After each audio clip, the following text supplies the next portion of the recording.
안녕하세요. 숲속 고요마을 자연치유센터 박경자 원장입니다. 자, 오늘은 암을 이기는 최첨단 양자의학이라는 주제를 가지고 여러분께 인사드립니다. 오늘 이 강의는 강길전 박사의 양자의학이라는 책과 김상우님의 와칭이라는 책을 토대로 작성하였음을 알려드립니다. 자, 그러면 암을 이기는 최첨단 양자의학이 무엇인지 하나씩 짚어가면서 알아가 보도록 하겠습니다. 양자의학이란, 자, 우선 말로 설명하기보다 화면을 보면서 그냥 느껴보시기 바랍니다.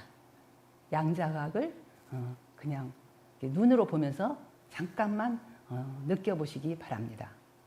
그러면 설명을 하자면 양자의학은 보이지 않는 세계를 진단하고 치유하는 과학입니다. 그래서 그 양자의학을 철학적, 사변 또는 추상적이라고 오해를 받기도 합니다. 오늘날 현대의학은 뉴턴의 물리학을 의학에 접목한 의학입니다. 그런데 양자의학은 양자물리학을 의학에 접목한 그 새로운 패러다임의 의학입니다. 그런데 왜 지금에 와서 이 시점에서 양자물리학을 의학에 접목할 생각을 하게 되었을까요? 이는 현대의학은 그 치료의 한계에 부딪혔다라는 것을 실제 그 의료 현장에서 아주 통감하고 절감한 그 의료진인 그 강길전 박사님이 계셨습니다. 이분이 그 저술한 양자의학이라는 이게 책인데요. 이분이 서울대학교 의과대학을 졸업하고 서울대학병원 그 산부인과 교수로 역임을 하면서 그 많은 산부인과 환자분들을 진료하던 중에 원인 불명의 불임이나 그 원인 불명의 무월경이 너무나 많았습니다. 아무 이상이 없는데 원인 불명이라니. 그런데 또 이분이 현대의학 교과서를 또 보니 그 여기에도 역시 원인 불명성이라는 병이 너무나 많은 걸 보고 깜짝 놀랐습니다. 이는 현대의학이 불완전하다는 뜻이 아닌가 하는 생각을 하게 되었죠. 현대의학이 불완전하다는 것은 지금 이 그래프를 봐도 알 수가 있습니다. 많은 병들이 해마다 이렇게 증가를 하고 있습니다. 암의 발생률이 높아져 가고 있고 암의 사망률도 역시 높아져 가고 있고 또 당뇨병이나 아토피, 천식, 우울증, 자폐증, 알러지, 치매 등등 그 모든 병들이 이렇게 해마다 증가하고 있었습니다. 왜 이런 현상이 일어나고 있을까? 그러면 현대의학의 그 인체 치료 개념이 도대체 무엇인가 한번 알아보기로 하였습니다. 알아보니 현대의학은 인체를 물질적 개념으로만 생각하고 있었습니다. 그리고 현대의학은 인체를 기계 논리로 생각하고 있었습니다. 그리고 현대의학은 인체의 각 조직 및 장기를 독립적으로 생각하고 있었습니다. 독립적일 뿐만 아니라 각 장기에서도 더 세분화시켜서 해 나가면 나갈수록 마치 더 전문적이고 더 권위 있는 것처럼 그런 보이는 그 추세가 지금 그렇게 되어가고 있습니다. 그리고 현대의학은 눈에 보이지 않고 측정할 수도 없는 인체의 에너지, 마음, 감정 등의 존재를 인정하지 않고 있었습니다. 만약에 현대의학이 그 눈에 보이지 않는 에너지, 마음, 감정의 존재를 인정했다면 많은 그 우리 암 환우분들이 그 많은 교수님을 만나면서 그 자이든 타이든 보이지 않는 그 마음의 상처를 많이 받지 않았을 수도 있겠지요. 지금 우리는 첨단 과학이 양자 이론을 바탕으로 눈부시게 발전하여서 그 상상 속에만 존재하던 그 모든 것들을 이룰 수 있는 그 최첨단의 시대에 살고 있습니다. 그런데 모든 질병은 해마다 증가하고 있다는 것은, 다시 말해서 뉴턴의 물리학에 접목한 그 현대의학의 한계가 분명하다는 것을 입증하는 것이지요. 이게 보시다시피 1900년도 이후에 1900년도 이후에는 그 양자 물리학을 속속 그 학자들이 발표합니다. 그래서 지금 양자 물리학을 기초로 해서 지금 눈부시게 지금 발전해 가고 있고 현대 의학만 지금 유독 1900년도 이전에 뉴턴의 물리학에 접목한 그런 의료 행위를 지금 하고 있습니다. 그러면 현대 의학에서는 왜 다른 그 현대의 그 문명처럼 그 양자 물리학에 기초를 두지 않고 왜 뉴턴의 물리학에 기초를 두고 발전한 상황에서 그대로 있었을까요? 이는 현대의학에서는 지금 DNA를 발견하고 게놈 프로젝트에 기대를 너무 많이 했어요. 자, 우리는 게놈 프로젝트만 완전히 이해하고 해독한다면 인간 전체를 완전히 파악해서 인류의 질병을 정복하는 날이 멀지 않았다. 이런 기대를 했기 때문에 굳이 눈에 보이지도 않고 잡히지도 않는 양자물리학이란 이론을 의학에 접목할 필요가 없다. 우리는 곧 이제 인류의 질병을 정복할 날이 눈앞에 다가왔기 때문에 라고 생각했습니다. 그런데 그 후성 유전학에 보면 막상 그 게놈을 그 파악하고 게놈을 완전히 해독했을 때 그 초파리와 우리 인간 게놈과 초파리와 그 염기 서열이 너무나 크게 다르지 않다는 걸 알고 학자들이 지금 너무나 실망한 상태라고 합니다. 그러면 선진 외국에서는 그 양자 물리학을 의학에 접목을 해서 지금 치유를 하고 있는지 하는 그 사례를 한번 살펴보았습니다. 살펴보았더니 이미 선진 외국에서는 양자의학, 양자생물학, 또 인체에너지장, 뭐 에너지의학, 파동의학, 에너지장, 믿음의 생물학, 뭐 양자장 치유, 양자물리학을 의학에 접목한 책들이 이미 발간되어 가지고 실제로 이거를 적용하고 있었습니다. 그 중에서 글렌 레인이라는 학자가 쓴 그 양자생물학이 우리 인체와 우리 현대의학과 접목하는 게 가장 적합하다고 생각하여서 그 양자생물학을 토대로 그 강길전 박사가 양자의학이라는 책을 저술하게 됩니다. 자, 그러면 양자생물학의 주요 요점은 무엇이냐? 양자생물학의 주요 요점은 현대의학과의 다른 점이죠. 양자생물학의 주요 요점은 인체를 육체적 구조, 에너지 구조, 마음 구조 이렇게 3중 구조로 보았습니다. 그래서 현대의학에서 인간을 육체적 구조로만 인식하는 것과는 천양지 차이인 것을 알게 되었죠.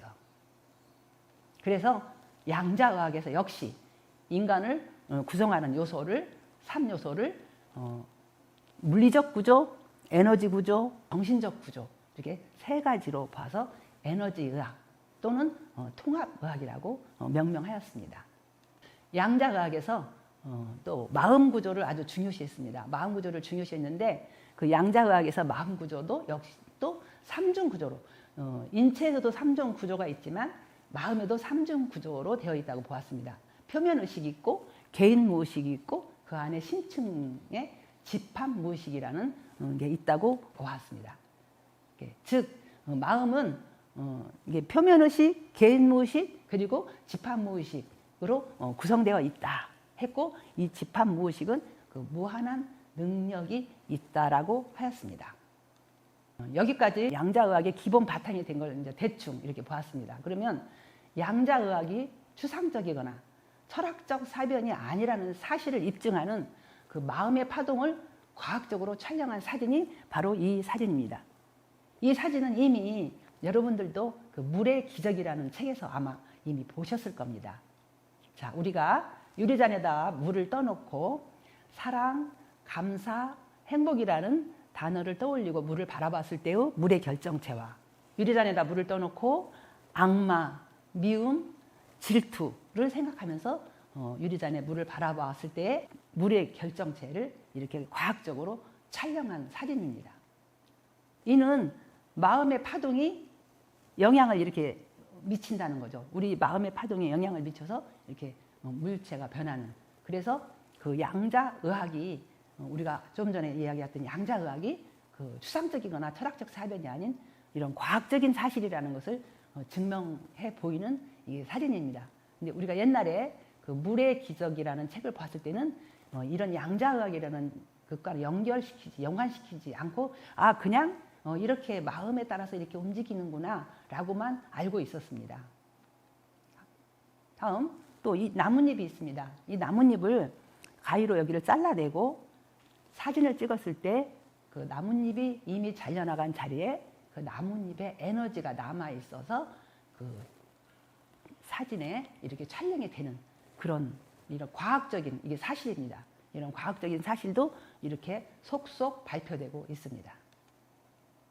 또 러시아의 코로토코프라는 박사가 에너지장을 복사하는 장치도 개발하였습니다. 지금 복사뿐만이 아니고 이걸 복사를 해서 멀리 전송까지 합니다. 이게 전송을 해서 필요한 곳에서 이 에너지장을 쓸 수 있을 정도의 발전이 되고 있습니다. 또 코로토코프는 GDV를 이용해서 많은 연구를 했어요. 많은 연구를 해서 육체와 별개로 존재하는 마음이라고 말할 수 있는 그 구조물을 촬영할 수도 있다고 하였습니다. 자, 이렇게 촬영한 게 이렇게 나왔죠. 직접적으로 영원히 이렇게 촬영할 수 있다고 나왔습니다. 자, 또 에너지장을 이용하여서 질병을 진단하는 방법 중에 EIS라는 기계가 이렇게 발명이 되어서 우리가 그 색깔로 우리의 그 병기가 깊은 건지 경증인지 중증인지를 알 수 있는 이런 기구까지 발명이 되었습니다. 자, 이렇게 지금까지 우리는 그 양자의학적인 마음 구조와 양자의학적으로 인체를 바라보는 방법과 또 여러 가지 마음의 파동도 촬영을 하고 또 양자 파동장을 이용한 또 질병 진단 기계까지 이렇게 여러 가지로 양자의학에 대한 과학적 근거들을 체계적으로 지금 이렇게 좀 알아보았습니다. 자, 이는 그 양자의학이 그 철학적 사변이나 그 추상적인 그런 게 아니고 실제로 과학의 바탕을 두었다라는 것을 우리가 알고 이해하려고 여기까지 이야기를 쭉 했던 것입니다. 그러면 이 첨단의 의학이 이만큼 발전이 되었는데 그러면 우리가 피부로 지금 양자의학을 내가 양자의학의 혜택을 봐서 내가 지금 어느 정도 우리 인류의 암은 정복이 되었는가. 근데 아쉽게도 아직까지 피부로 와 닿은 게 아무것도 없습니다. 또 가시적으로 이루어진 것도 없습니다. 다만 그 뭐 퀀텀 네이처라든지 뭐 양자 파동으로 뭐 암 세포를 파동으로 깨서 뭐 암 세포를 제거한다라는 그런 그 이론을 가지고 그런데 음성적이에요. 이게 양성적인 게 아니고 음성적으로 수천만 원을 호가하면서 그렇게 하는 그런 의료인이 아닌 그 의료행위 같은 게 이루어지고 있는 게 지금 현 주소입니다. 사실 현 주소. 이거는 왜 이런 일이 벌어지고 있을까요? 왜 이런 일이? 여기서 양자의학의 맹점이 있는데 저는 이렇게 생각합니다. 자, 우리가 의학이라고 하면 지금 현대의학이 그래왔듯이 우리는 아무것도 하지 않고 가만히 있어서 병원에 가서 비용만 지불하면 의사가 처방해주고 주사를 놔주고 해서 우리는 완전히 병을 나을 수가 있었습니다. 현대의학이. 현대 그 질병이 지금 요즘의 대사질환이나 이 만성질환이 아닌 질병은 다 그렇게 해왔습니다. 내가 할 게 없습니다. 나는 가만히 있어도 됩니다. 그런데 양자의학만은 의학이지만 나는 가만히 있고 의사가 치료해주는 의학이 아닙니다. 의학은 의학이지만 양자의학은 보이지 않는 세계가 있어서 스스로 알고 깨우치고 실천해서 또 내 마음을 이용한 치유가 기본이기 때문입니다. 저는 이거를 양자의학과 와칭이라는 책을 공부하면서 제가 이건 느낀 바입니다. 그리고 여기 숲속 고요마을에 그 많은 환우분들이 오셨다 가시고 그분들의 치유 과정을 제가 살펴보면서 이 양자의학과 딱 맞아 떨어지는 점을 많이 지금 제가 얘기하는 것 의학은 의학이되 내가 같이 실천하고 치유에 가담해야 된다는 것이 기본이라는 것을 저는 깨달았습니다. 양자의학은 비선형적이고 비예측적이며 역동적인 우리의 인체를 이해하고 치료하는데 가장 탁월한 현대의학의 한계를 극복할 의학이지만 이 의학의 그 양자의학의 문제점은 나도 알고 이해하고 내가 치유에 가담해서 실천해야 한다는 그런 의학입니다. 거기에 어려움이 있습니다. 암은 한 방에 주사 한 방에 또는 어떤 약에 어떤 하나의 약에 어떠한 우상이 나를 낫게 해주는 우상은 이 세상에 암을 낫게 해주는 약은 미안하지만 없는 것 같습니다.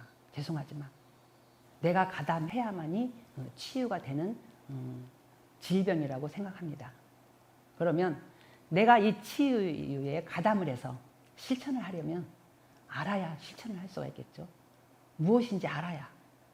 그러면 양자의학 이전에 의학과 접목한 양자물리학의 기본을 알아야 우리가 치유하는데 내가 알고 가담을 할 수 있겠죠. 그렇다고 해서 이 어려운 그 천재적인 과학자들이나 할 수 있는 양자물리학이나 양자역학을 지금 공부하자는 이야기는 아닙니다. 지금 이 어려운 공부를 우리는 할 시간도 없고 할 필요도 없습니다. 다만 그 양자물리학의 기본 원리, 아주 우리가 알기 쉬운 원리 한 가지만을 우리한테 적용할 수 있는 한 가지만을 알아서 우리 치유에 어떻게 활용할 것인가를 한번 같이 생각해 봐야 할 때인 것 같습니다.